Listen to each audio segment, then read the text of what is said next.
السلام علیکم، کیسے ہیں میرے پیارے ریڈرز؟ امید کرتی ہیں بالکل خیریت کے ساتھ ہوں گے۔ تو جی میں آ چکی ہوں اگلے کس کے ساتھ، کس نمبر 7 کے ساتھ۔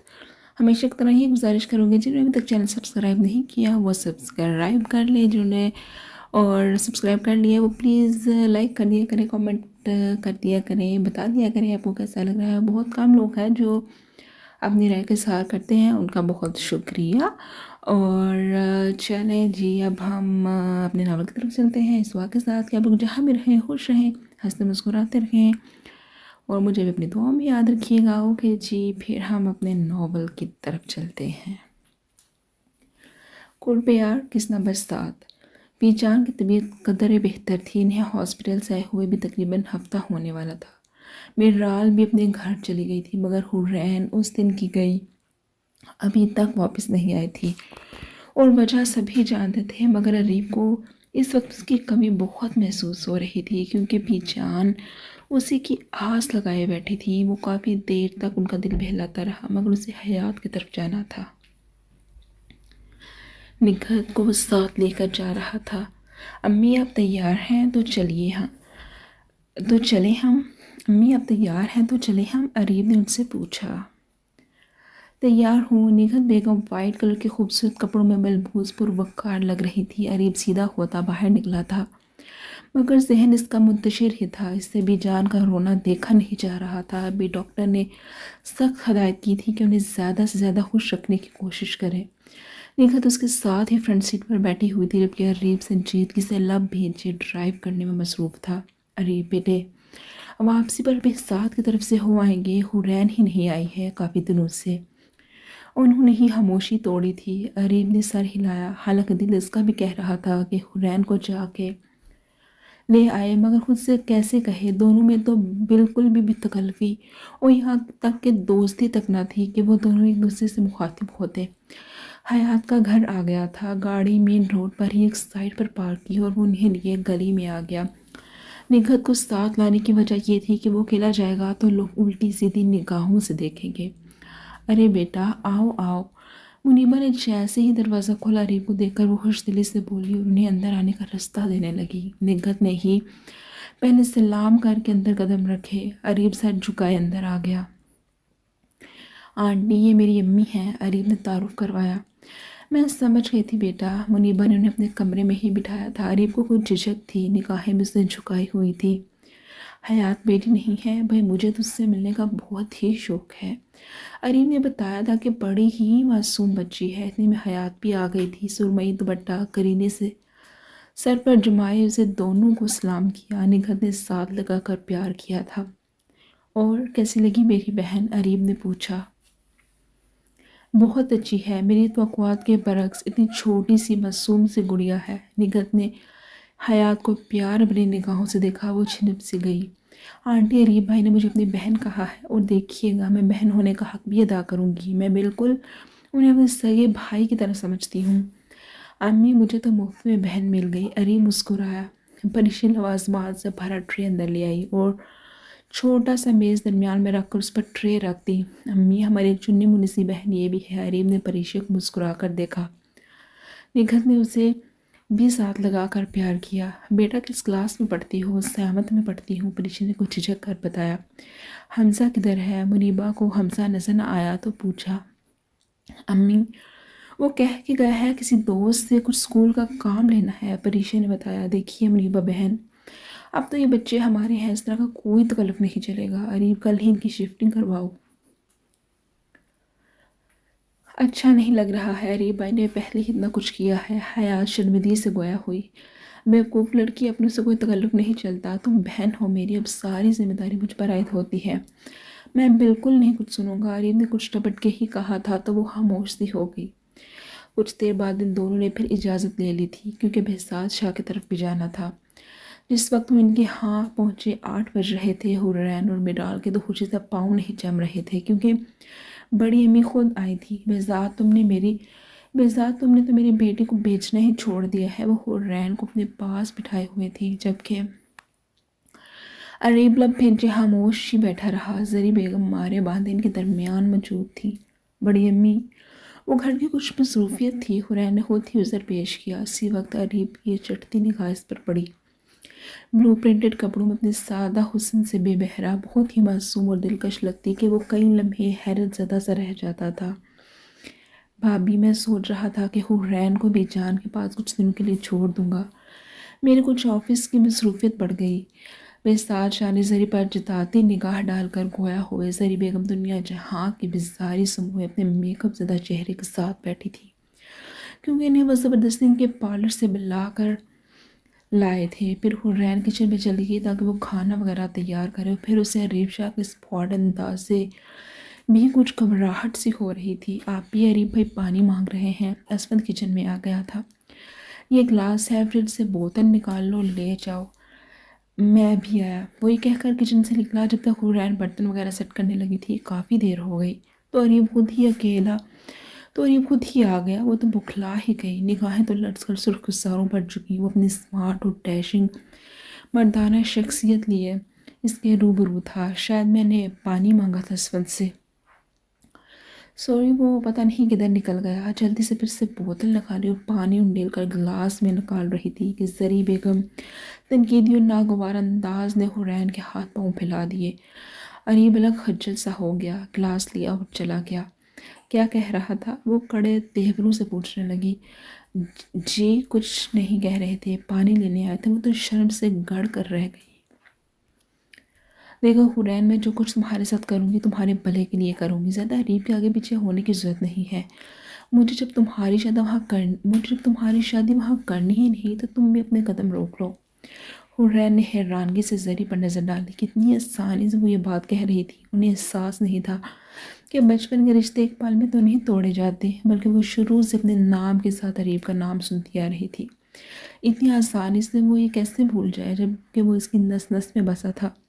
کبھی تو ان سب کو کھلے دل سے قبول کرے گی۔ پورا وقت وہ پھر پریشان اور افسردہ ہی رہی تھی۔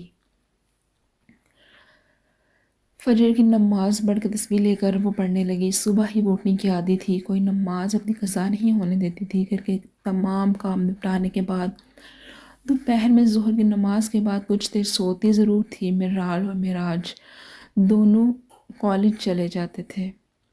زری بیگم وہی دن چڑھے اٹھتی تھی، پھر اس کے بعد ان کی وہی روٹین، اپنا کام دیکھنا ہوتا تھا۔ بہزاد شاہ 9 بجے تک آفس کے نہیں نکلتے، وہ اس دوران گھر میں اکیلی ہی ہوتی تھی۔ کل رات اس کا ذہن بہت پریشان تھا کہ کچھ سمجھ نہیں آ رہی تھی کہ زری بیگم کا روکھا اور سرد انداز بڑی امی اور اریب کے ساتھ اسے تفکرات میں ہی مبتلا کیے جا رہا تھا۔ اگر خدا نخواستہ اریب نے رشتہ توڑ دیا تو وہ کیا کرے گی؟ نہیں، وہ منفی تو سوچنا ہی نہیں چاہتی تھی۔ خود ہی اپنی سوچوں کو جھٹکا اور تسبیح پڑھنے کے بعد کچن میں جا کر پہلے چائے کا پانی چولہے پر چڑھایا، انڈے سیٹ کر کے باؤل میں رکھے۔ مرال اور اسفند انڈے اور سلائس کا ناشتہ کر کے جاتے تھے۔ اس دوران وہ ان دونوں کو بھی اٹھا دیتی تھی۔ اسفند اٹھو اور ٹائم دیکھو، 8 بجنے والے ہیں۔ اس کے کمرے میں چلی گئی جہاں وہ بے خبر چادر تانے سو رہا تھا۔ اس کے منہ پر سے چادر ہٹائی۔ اٹھو لڑکے۔ حرین نے اس کے کندھے پر ہلکی سی چپت لگائی۔ یار آپی، ابھی 5 منٹ میں اٹھ رہا ہوں۔ کیسے اٹھ رہا ہوں؟ ابھی اٹھو۔ وہ اس وقت تک سر پر کھڑی رہتی جب تک وہ بیڈ سے اٹھ نہیں جاتا تھا۔ پھر اس نے مرال کو اٹھایا تو وہ جب تک تیار ہو کر آئے وہ ناشتہ ریڈی کر چکی تھی۔ اس وقت لاؤنج میں رکھا فون بجا اور حرین چونک گئی۔ اتنی صبح کس کا فون ہے؟ دل دھڑک بھی اٹھا۔ اسفند چیک کھسکا کر فون اٹھانے لگا۔ تم کالج کے نہیں نکلو، فون میں ریسیو کرتی ہوں۔ وہ اسے روک کر لاؤنج میں چلی آئیں۔ اس دوران مرال اور اسفند کالج کے لیے نکل گئے۔ مرال کی تو وین آتی تھی جبکہ اسفند خود ہی بائک پر چلا جاتا تھا۔ ہیلو، السلام علیکم۔ نمبر دیکھا تو بیجان کے گھر سے تھا۔ وعلیکم السلام۔ اریب کی گمبھیر آواز نے چونکا ہی دیا۔ اتنی صبح اس نے کیسے فون کر لیا؟ حرین حیران ہو رہی ہوگی کہ میں نے تو صبح فون کیسے کر لیا۔ وہ خود ہی بول اٹھا۔ مجھے خبر تھی، بلکہ پتہ ہے تم صبح اٹھنے والوں میں سے ہو۔ یہی بات مجھے یاد رہی تو سوچا کہ یہ ٹائم زیادہ بہتر ہے، کیونکہ تمہیں اپنی امی کا بھی ڈر نہیں ہوگا۔ جی ایسی تو کوئی بات نہیں ہے۔ اسے ناگوار گزرا، مگر پھر بھی نارمل ہی لہجے میں بولی تھی۔ ایسی ہی بات ہے، کیونکہ میں جب بھی آیا ہوں تم زری چچی کے سامنے مجھ سے بچتی اور چھپتی پھرتی ہو۔ اچھا بتائیے، صرف اس لیے فون کیا؟ وہ بھی جواباً طنز کرنے لگی۔ نہیں، فون کی اور بھی وجہ ہے، اور یہی کہ بیجان کو تمہاری بہت یاد آ رہی ہے، اس لیے کچھ دنوں کے لیے آ جاؤ تاکہ انہیں کچھ تسلی ہو جائے۔ اریم نے کچھ روکھے انداز میں اپنی بات کی۔ جی کوشش کروں گی، وہ آہستگی سے گویا ہوئی۔ کوشش نہیں کرو گی، تمہیں آنا ہے، یہ کہہ کر اس نے ریسیور وہیں پھٹک دیا۔ حورین کو اس کا سرد اور روکھا رویہ تکلیف دیتا تھا۔ اس دن کے بعد کچھ زیادہ تنزیہ بھی ہو گیا تھا۔ پورا دن اس نے کام نپٹائے۔ زری بیگم کے اپنے پارلر سے چکر لگتے رہتے تھے، حورین لیکن وہاں نہیں جاتی تھی۔ اسے وہاں جانا شروع سے اچھا نہیں لگتا تھا، پھر اسے دوسری لڑکیوں کی طرح بننے سنورنے اور میک اپ کا بھی اتنا شوق نہیں تھا۔ رات کا کھانا وہ تیار تقریباً کر چکی تھی اور رات کا ہی کھانا سب ساتھ کھاتے تھے۔ حورین کے زری کے سامنے بہزاد شاہ سے کہنے کی ہمت نہیں پڑ رہی تھی کہ وہ بیجان کی طرف جانا چاہ رہی ہے۔ آپ بھی آپ ابو سے تو کہتے ہیں جا کر کہ آپ کو جانا ہے۔ میرال اس کے پیچھے کچن میں آئی، وہ کچن سمیٹنے میں لگی ہوئی تھی۔ امی کے سامنے کیسے کہوں، وہ منمنائی۔ آپ اگر ایسے ہی ڈرتی رہی نا تو ہو گیا گزارا۔ میں ہی ابو سے کہتی ہوں۔ میرال کو تو جوش چڑھ گیا تھا۔ میرال رکو تو، حورین نے پکارا بھی مگر وہ رکی نہیں، لاؤنج میں چلی گئی۔ بہزاد شاہ ٹی وی پر نیوز لگائے بیٹھے تھے جبکہ اسفند اپنا کام کر رہا تھا۔ میرال بیٹا چائے تو پلاؤ بنا کے، انہوں نے اسے مخاطب کیا۔ میرے لیے بھی بنانا، بہت تھکن سی ہو رہی ہے۔ زری بیگم بھی وہیں چلی آئی۔ میرال تو گڑبڑا ہی رہی تھی۔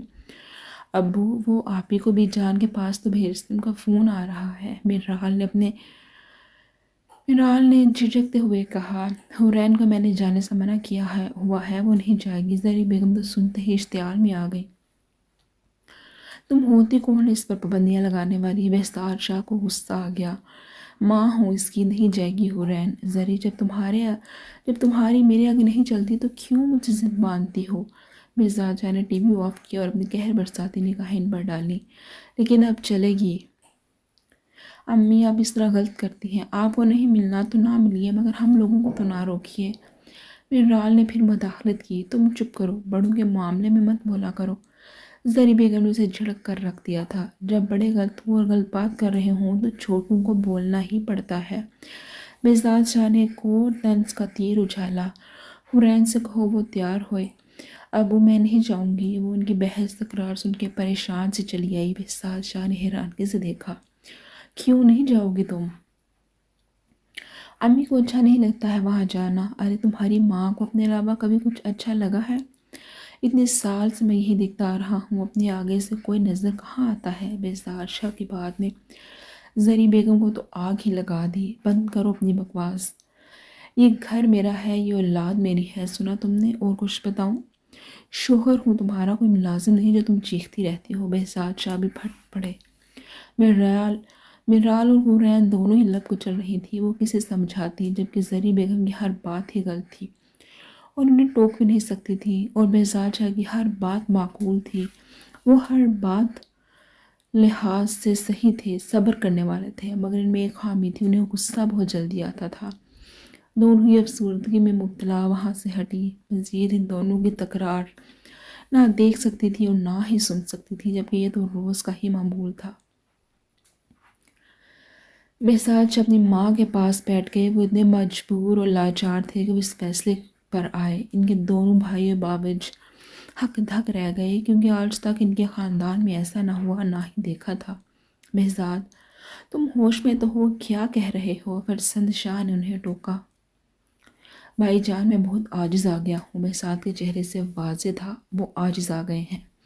تو تم یہ کرو گے؟ اولاد جوان ہے، تمہارے ان پر کیا اثر پڑے گا؟ میری اولاد جب دیکھتی رہتی ہے، ہماری صبح ہوتی ہے تو آغاز لڑائی سے ہوتا ہے، رات ہوتی ہے تو لڑائی ہوتی ہے۔ وہ مزمل سے تھے۔ اس کا یہی حل ہے کہ ایک فریق خاموش رہے۔ نکھت نے انہیں سمجھایا۔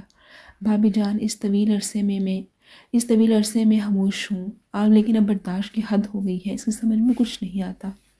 بس ضد سوار ہے آپ سب سے، بہزاد شاہ نے تھکے تھکے انداز میں کہا۔ پھر اس کا یہی حل نکلتا ہے کہ ہم اریب اور حورین کی شادی کر دیتے ہیں، شاید زری کے رویے میں لچک آ جائے۔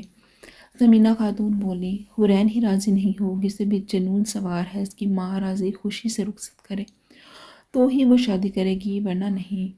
اندر آگے آتے قدم کچھ لمحے کو اریب کے رکے۔ وہ بہزاد شاہ کی بات سننے لگا۔ زری تو ساری عمر ہی نہیں چاہے گی۔ پھر گویا ہوئے، حورین کو تو ہم سمجھا سکتے ہیں۔ اکرام شاہ گہری سوچ کے بعد گویا ہوئے۔ کافی دیر تک اریب سب کی باتیں سن رہا تھا۔ کیا فائدہ، وہ سمجھانے پر راضی تو ہو جائے گی مگر دل سے نہیں، اور میں یہ بھی نہیں چاہتا کہ میری بچی شادی کے بعد پریشان رہے، کیونکہ حورین کو زری نے چین سے نہیں رہنے دینا۔ اریب الٹے قدم حال کمرے سے پلٹ گیا تھا، ذہن مزید الجھا۔ بات تو چاچو نے ٹھیک کی تھی کہ زبردستی سے وہ شادی کر کے راضی ہو گئی تو بعد میں کب خوش رہے گی۔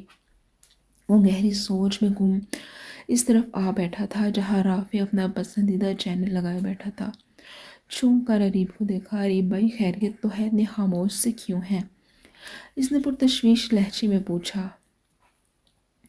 ویسے ہی خاموش ہوں، وہ مدھم سا مسکرایا، پھر اٹھ کر اپنے کمرے کی سمت بڑھ گیا۔ ڈھیلے انداز میں وہ بیڈ پر نیم دراز ہوا۔ وہ آج کسی نہ کسی فیصلے پر پہنچنا چاہتا تھا۔ کسی اور حورین کے رشتے کی وجہ سے دونوں گھرانوں میں الجھن بڑھتی ہی جا رہی تھی۔ وہ اندازہ بھی کر رہا تھا کہ زری چچی کبھی دونوں کے رشتے کو قبول نہیں کرے گی، اور وہ حورین اپنی امی کی رضامندی کے بغیر کبھی بھی شادی نہیں کرے گی، لیکن اسے سوچ لیا تھا کہ وہ اب حورین سے آخری فیصلہ بھی سنے گا۔ کب تک اس طرح چلتا رہے گا؟ اور پھر رشتے تو دل کی رضامندی سے ہی پروان چڑھتے ہیں، کیا فائدہ؟ وہ ایڑی چوٹی کا زور لگا کر شادی کر لے مگر حورین ہی اسے قبول نہ کرے۔ وہ تیزی سے بیڈ سے اٹھا، لمحوں میں ہی ذہن میں دل اور دماغ کا ساتھ ہی فیصلہ کر لیا تھا۔ اریب بھائی، اریب بھائی، رافع نے لگاتار اس کے بیڈ روم کے دروازے پر دستک دی۔ وہ چونک گیا۔ آجو یار، وہ اٹھ کر بیٹھا۔ اریب بھائی، آپ کو بڑے ابو بلا رہے ہیں۔ اچھا، سر ہلا کر کہا۔ رافع چلا گیا۔ حال کمرے میں آیا تو دیکھا بہزاد شاہ نہیں تھے، البتہ باقی افراد موجود تھے۔ نگہت تو خاصی پریشان سی بیٹھی تھی۔ ابو، آپ نے مجھے بلایا؟ وہ پریشان انداز میں پوچھتے ہوئے سنگل صوفے پر بیٹھا۔ اریب، ہم اس نتیجے پر پہنچ رہے ہیں کہ تمہاری اور حورین کی شادی کر دی جائے، لیکن ابو میں یہ کہتا ہوں کہ اتنی جلدی میں کوئی فیصلہ نہ کریں۔ اس نے بغیر رکے جھٹ انہیں روکا۔ بہزاد شاہ مجھ سے کہہ کر گئے ہیں، اور پھر بھی جان کی طبیعت تم جانتے ہو، بالکل نہیں مان رہی ابو۔ ہم بھی جان کو سمجھا سکتے ہیں، اور پھر میں کم از کم ہرگز بھی ایسی شادی نہیں کروں گا اگر حورین راضی ہی نہیں ہو۔ وہ ایسے ہی صاف کو آدمی تھا، ہر بات کو کلیئر کرتا تھا، جو اس کے دل میں ہوتا وہی منہ سے بھی کہتا تھا۔ حورین کو بہزاد شاہ منا لے گا، پھر تمہاری امی بھی جا کر بات کریں گی۔ ہاں اریب، تم اس بات سے بے فکر ہو جاؤ، نگہت نے اسے تسلی دی۔ اریب اس لمحے لب بھیج کر رہ گیا۔ زیادہ بحث نہیں کرنا چاہتا تھا اور نہ ہی اس بحث میں پڑھنا چاہتا تھا۔ ابھی جان کو سنبھالنا تک مشکل ہو رہا تھا، اور پھر جانتے ہو ڈاکٹرز نے کہا ہے ان کی مرضی کے خلاف کوئی بھی بات نہ کی جائے۔ اکرام شاہ نے اسے آگاہی دینے لگے، مگر اریب کو یہ دھوکے کی زندگی پسند نہ تھی، اور جب وہ دل سے راضی نہیں ہوگی تو یہ شادی جیسا رشتہ کبھی مضبوط نہیں ہو سکتا۔ زری چچی کو آپ سبھی جانتے ہیں۔ زری کی بہزاد نے نہ پہلے سنی تھی اور نہ وہ سنے گا، وہی کرے گا جو اس نے یہاں بیٹھ کر طے کیا ہے۔ اس وقت بھی جان کی صحت زندگی زیادہ اہمیت رکھتی ہے، انہوں نے کہا، اور پھر وہ بات ختم کر کے کھڑے ہی ہو گئے۔ چچا جان نے اریب شاہ کے تھپکی دی، اور وہ جواب سن کر اور کیا کہتا جب وہ فیصلہ کر چکے تھے، مگر ایک فیصلہ اسے بھی کرنا تھا جو بہت ضروری تھا، ساری زندگی کا معاملہ تھا۔ وہ ایک دوسرے سے نگاہ آنکھ چرا کے زندگی نہیں گزارنا چاہتا تھا۔ اب اس وقت اس نے خاموشی ہی ساتھ لی تھی۔ دوسرے دن وہ نگین پھپھو کی طرف چلا آیا۔ آفس سے آ چکا تھا۔ دونوں نے پہلے ڈنر کیا اور پھر اریب اسے لے کر باہر لان میں ہی نکل آیا، کیونکہ سارے رازوں سے وہ واقف تھا۔ اب تمہارا کیا فیصلہ ہے؟ فیصلہ میں اسے سناؤں گا۔ اس نے آسمان پر چمکتے ستاروں پر نگاہ جما کے کہا۔ آہ نے گہری اور پرتفکر نگاہ اس پر گاڑی۔ اریب، کوئی گڑبڑ تو نہیں مچانے والے تم؟ میری زندگی ایک گڑبڑ ہو گئی تو میں کیا گڑبڑ مچاؤں گا؟ اب دونوں نرم گھاس پر چہل قدمی کرنے لگے۔ بڑا سالان سائڈ پر خوبصورت پھولوں کے باڑ، بڑے بڑے درخت چوم رکھے تھے۔ بس ہدف لوسفر نہ بنو۔ احادیث کی ایسی روکھی گفتگو ہمیشہ بری لگتی تھی۔ اس کو گھر لے کر آؤ۔ اریب گویا ہوا، یہاں تو بات ہو نہیں سکے گی، کیونکہ امی اور ابو دونوں ادھر ہیں، اور پچھلی بار کا قصہ تم بھی بھولے نہیں ہو، اس نے اریب کو یاد دلایا۔ اریب اس سے بات کرنے کے لیے حورین کو نگین پھپھو کے گھر بلایا تھا۔ ہاں یاد ہے، جبھی کہہ رہا ہوں میں اسے لانگ ڈرائیو پر لے جاؤں گا، اس طرح بات بھی ہو سکے گی۔ یعنی مجھے جانے کیوں ایسا لگ رہا ہے کہ اس بات کو کچھ غلط ہی کرو گے یار، سوچو وہ لڑکی خاندان میں سب سے الگ ہے، ایسا جارحانہ انداز وہ نہیں برداشت کر سکتی۔ احد رک کر کھڑا ہو گیا، اریم نے تیکھے تکون کے اسے گھورنے لگا جو فضول کے اندازے لگا رہا تھا۔ کیا بکواس کر رہے ہو یار، وہ تو ایک دم پزل ہی ہو گیا۔ یہ کہ تم اگر غلط طریقے سے مجبور کرو گے شادی کے لیے تو یار خاندان کی عزت کا خیال کرو۔ لا حول ولا قوت، تو ہمیشہ بےخودگی ہی سوچنا۔ وہ اس کی بات کا مطلب سمجھ کر سنانے لگا۔ تم مجھ سے اکیلے میں ملنے کو کہہ رہا ہے اور تمہارے دماغ کا بھی پتہ نہیں، کیونکہ مجھے تمہاری آنکھوں میں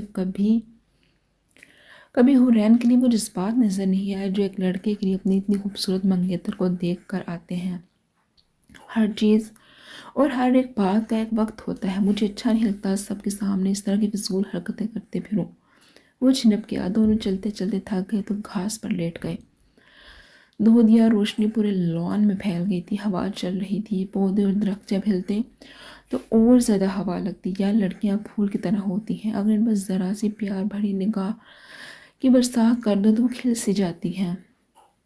آہد نے بڑے معتبرانہ انداز میں سمجھاتے ہوئے اریم کو کہا، کیونکہ حورین تمہاری بچپن کی منگیتر ہے، اس بیچاری کا حق بنتا ہے کہ تم پیار بھری میٹھی نگاہوں سے ہی دیکھ لو، چاہے بات نہ کرو کوئی رومانٹک سی۔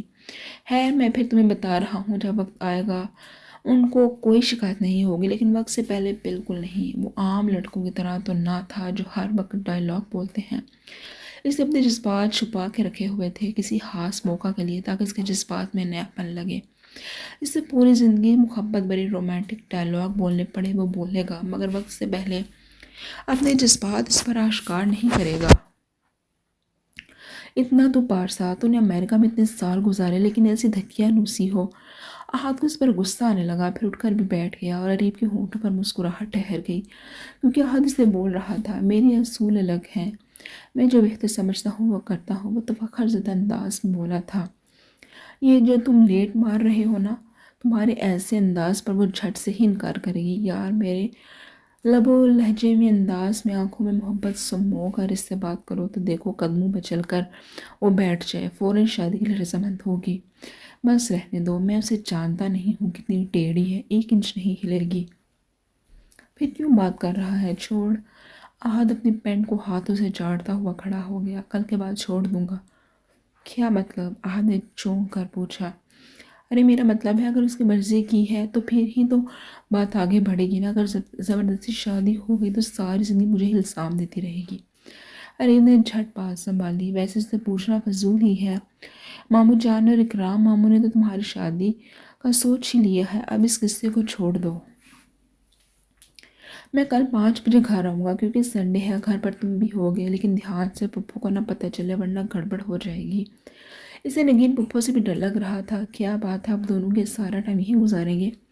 پنک کاٹن کے پرنٹڈ کپڑوں میں مسکراتی سرمش وہاں چلی آئی تھی۔ دونوں نے لب بھیج دیے، بھابھی خیر سارا ٹائم تو نہیں گزاریں گے، میں بھی چلتا ہوں۔ اریم مسکرایا، یار کہاں، ابھی چائے کا دور تو چلا ہی نہیں، تمہیں پتہ ہے میں رات میں چائے نہیں پیتا، اریم نے یاد دلایا۔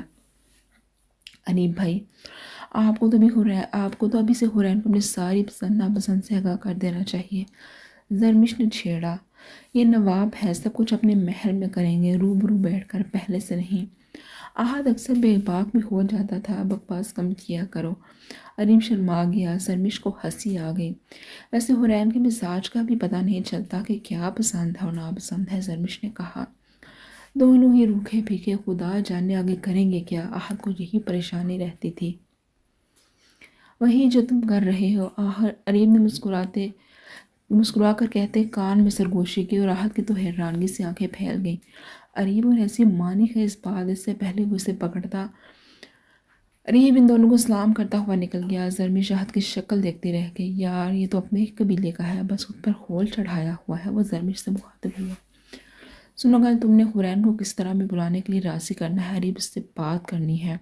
احد چلتے ہوئے اس وقت اپنی رائے دینے لگا، مشکل ہے کہ وہ آئے، تمہیں اسے لانا ہے، کیونکہ تم جانتی ہو دونوں کی شادی ہونے والی ہے، چاہے دونوں آپس میں بات کر لیں جو بھی چاہتے ہیں۔ کیوں آپ کو نہیں بتایا، اریم بھائی نے زرمش نے پوچھا۔ بتا کے نہیں گیا، اریم بھائی کچھ ریزرو سے بھی رہتے ہیں، وہ بولی، دوسروں کے ساتھ، میرے ساتھ بالکل نہیں۔ اس کی رگ رگ بلکہ نس نس سے واقف ہوں، وہ بتانے لگا، پھر بتائیے کہ وہ کیا بات کریں گے حورین سے؟ وہ استفسار کرنے لگی، بات کیا کرنی ہے، گڑبڑ کرے گا، اور پھر مجھے ڈر ہے کہ ہم بات سنبھالنے کے بجائے بگاڑ ہی نہ دے۔ پھر زری مامی کو تو موقع ہی مل جائے گا۔ حد ریب کی گفتگو سے کافی کچھ اخذ کر لیا تھا۔ زری مامی نے بھی ضد باندھی ہوئی ہے۔ دونوں پھر کافی دیر تک ان پر ہی باتیں کرتے رہے، کیونکہ ایک زری نے پورے خاندان کو ہلا کر رکھا ہوا تھا، جو صرف دل سے سوچتی، دماغ کا استعمال کم ہی کرتی تھی۔ میں نے سوچا کہ آج تمہارے پارلر سے ہی اپنی کٹنگ کروا لوں، اس بہانے تم سے بھی مل لوں گی۔ زری بیگم کی کالج فیلو شازمین ان سے ملنے چلی آئی تھی۔ شازمین بھی انہی کی طرح فیشنیبل تھی، اپنے شولڈر کٹ بالوں کو ہلاتی ہی رہتی تھی۔ زری تو ابھی تک زیادہ عمر کی لگتی ہی نہیں، زری تم ابھی تک زیادہ عمر کی لگتی ہی نہیں، اور تمہاری بیٹی کو دیکھ کر لگتا ہی نہیں تم جوان بیٹی کی ماں ہو۔ انہوں نے مزید سر پر چڑھایا۔ زری بیگم کے پہلے ہی پاؤں زمین پر نہ تھے، اور کم عمر کے خطاب نے ان کا دماغ 7ویں آسمان پر پہنچایا تھا۔ مجھے دیکھ کر ابھی تک لوگ یہی سمجھتے ہیں کہ میری شادی نہیں ہوئی۔ باہر بیٹھے ہوئے سازشہ سب سن رہے تھے، اور ان کی سہیلی کے مباغلہ رائے تو انہیں آگ ہی لگا رہی تھی۔ بڑا شوق ہے تمہاری ماں کو جوان بننے کا، انہوں نے ٹرے لے جاتے ہوئے حورین سے کہا، جو جلدی ڈرائنگ روم میں چلی آئی تھی۔ ارے زری، حورین، یہ تم نے بچپن میں منگنی کر دی تھی؟ جیسے ہی یاسمین کو یاد آیا تو پوچھا۔ حورین سینٹرل ٹیبل پر لوازمات رکھی تھی، نگاہ اس نے جھکائے ہوئے تھی۔ اپنا ذکر ویسے بھی سے ناگوار ہی گزرتا تھا، لیکن میں اپنی بیٹی کی شادی وہاں نہیں کروں گی۔ زری ذرا فخر سے ہی گویا ہوئی، حورین کو بھی جتایا۔ وہ لب بھی کچلنے لگی۔ زری، تمہیں اپنی بیٹی کی شادی اتنی جلدی نہیں کرنی چاہیے، کیونکہ ابھی تمہاری ایسی کوئی عمر نہیں کہ ساس بنو۔ پھر بعد میں نانی جلدی بن گئے تو سارا ہی اسکوپ ابھی سے خراب ہو جائے گا۔ شازمین نے مزید حسن کی قصیدہ گوئی کی تو وہ کچھ آکڑ کے ہی بیٹھ گئی، اور اتنی جلدی تو میں بھی کرنے والی نہیں ہوں، اور اپنے سسرال میں تو سوال ہی پیدا نہیں ہوتا۔ انہوں نے ہاتھ چلا کر ہنکارا بنا، اور حورین سے وہاں بیٹھنا مشکل ہو گیا۔ آنکھوں میں ہلکی سی نمی اور افسردگی لے کر ڈرائنگ روم سے نکلی اس کی امی کی باتیں خود غرض بھی ہو سکتی تھی۔ اس نے صرف اپنے ابو کے منہ سے سنا تھا، مگر اس کا مظاہرہ بھی دیکھ لیا تھا، اس لیے رو رہی تھی۔ مگر جب میرال اسے ڈھونڈتی ہوئی آ گئی جو ڈرائنگ روم میں تھی، آپ بھی کیا بات ہے، کیوں رو رہی ہیں؟ میرال تو گھبرا ہی گئی۔ کچھ نہیں، آپ چھپانے کی ناکام کوشش کر دیکھیے، آپ پھر بھی مجھ سے کچھ چھپا نہیں پائیں گی۔ کیا بات ہے؟ میرال ویسے ہی 2 دن سے پریشان تھی، کیونکہ بہزاد شاہ نے گھر میں حورین کی شادی کا کہہ دیا تھا۔ اسے پتہ تھا کہ حورین بالکل بھی راضی نہیں ہوگی۔ پلیز آپ بھی کچھ تو بولیے۔ امی نے کچھ کہا ہے یا ابو نے؟ وہ کھسیا ہی گئی۔ کسی نے کچھ نہیں کہا، بلا وجہ کبھی بھی اتنا نہیں روتی۔ آپ تو حالات کا مقابلہ کرتی ہیں، مجھے حیرت ہے کہ رو رہی ہیں۔ میری شادی امی کبھی نہیں ہونے دیں گی۔ کیوں نہیں ہونے دے گی؟ اور ضرور ہوگی، ابو بھی جان کے گھر ساری بات کر آئے ہیں۔ وہ اسی اطمینان دلانے لگی۔ لیکن میں چاہتی ہوں میری شادی پر امی اپنی خوشی سے شرکت کریں۔ اس کے دل میں آج پھانس چھپ گئی تھی۔ اس کی سگی ماں ایسی سوچ رکھتی تھی، جبکہ وہ ماں ہو کر اپنی بیٹی کے متعلق ذرا بھی نہیں سوچتی تھی۔ میں ساری زندگی انتظار کروں گی، وہ اپنے دوپٹے سے آنسو خشک کر رہی تھی۔ آپ بھی اپنے ریپا کے متعلق کچھ سوچا ہے یا نہیں؟ وہ آخر کب تک انتظار کریں گے؟ میرال کو زری کی ضدی طبیعت سے چڑ ہونے لگی تھی۔ بچپن سے انتظار کر رہے ہیں، مزید انتظار کر لیں گے تو کیا ہو جائے گا؟ اسے تو ویسے ہی اریب کی ایسی تنزیہ باتوں اور مایوس کیا تھا، وہ بھی تو اس کے ساتھ نہیں دے رہا تھا۔ آپ بھی اریب بھائی کا اس میں کیا قصور ہے؟ اور دیکھیے گا جب آپ کی شادی ہوگی تو میں خود بخود مان جائیں گی۔ وہ اسے اور سمجھانے لگی۔ بعد میں اور پریشانیاں ہوں گی، مجھے خبر ہے امی میری شادی کے بعد بھی وہاں کا رخ نہیں کریں گی، یہ مجھ سے گوارا نہیں ہوگا۔ وہ لب کچلنے لگی۔ کیا ہو رہا ہے یہاں؟ زری بیگم نے کڑے تیوروں سے دونوں کو دیکھا، دونوں ہی بکھلا گئی۔ حورین کی آنکھوں میں آنسو بھی دیکھ لیے، وہ نگاہ جھکا کر رہ گئی۔ میری باتیں بری لگی ہے نا؟ جب بھی رو رہی ہو؟ اس لمحے وہ اتنی سگنے لگ رہی تھی کہ میرال دانت پیس کر رہ گئی۔ وہ سب باتیں جان بوجھ کے کر رہی تھی۔ تمہاری شادی وہاں بالکل نہیں کروں گی۔ تمہیں آج اپنے باپ کو فیصلہ سنانا ہے۔ وہ تو اڑ ہی گئی۔ امی، اب آپ کے ساتھ ظلم نہ کریں پلیز، وہ روحان سی ہو گئی۔ میں اس کا اچھا برا سمجھتی ہوں، یہ ظلم نہیں ہے بلکہ ان سب کے ظلم سے بچا رہی ہوں۔ بعد میں یہی تانے سننے کو ملیں گے۔ حورین دوپٹہ ہونٹوں پر رکھ کر اندر چلی گئی۔ کافی دیر تک میرال اور زری بیگم کی بحث ہوتی رہی تھی۔ پھر میرال اور عصمت حورین کے مقابلے میں کچھ تیز ترار بھی تھے، اس دن کا مقابلہ بھی کر لیتے تھے۔ ہاں جی، تو یہ تھی قسط نمبر 7. اب انشاءاللہ تعالیٰ میں دوسرے ناول کے قسط نمبر 12 کے ساتھ حاضر ہوں گی. اوکے جی، مجھے دعا میں یاد رکھیے گا. اپنا فیڈ بیک لازمی دیجیے گا، بتائیے گا کیسا لگ رہا ہے. لائک ہی کر دیجیے گا بھائی، کامنٹ مت کریے گا کہ بہت مشکل لگتا ہے کامنٹ کرنا. لیکن بہرحال ٹھیک ہے، بہت شکریہ آپ سب کے پیار کا. اوکے جی، دعا میں یاد رکھیے گا. خدا حافظ.